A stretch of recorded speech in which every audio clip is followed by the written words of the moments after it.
এখানে একটা মিষ্টি কিন্তু আছে, আমি এখনই বলে দিই, তাহলে আমাকে বুঝতে সুবিধা হবে আপনাদের।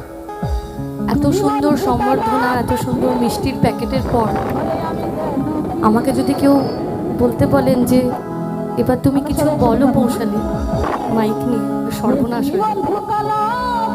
আমি বলতে পারি না, আমি অত এক্সপ্রেসিভ নই, আমার দুর্বলতা এবং অক্ষমতা দুটোই বলতে পারি।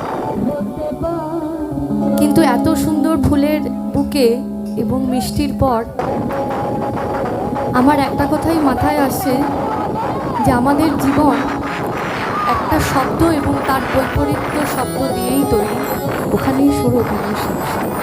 মানে দিন রাত, ভালো মন্দ, সুখ দুঃখ, জন্ম মৃত্যু, এটাই স্থির।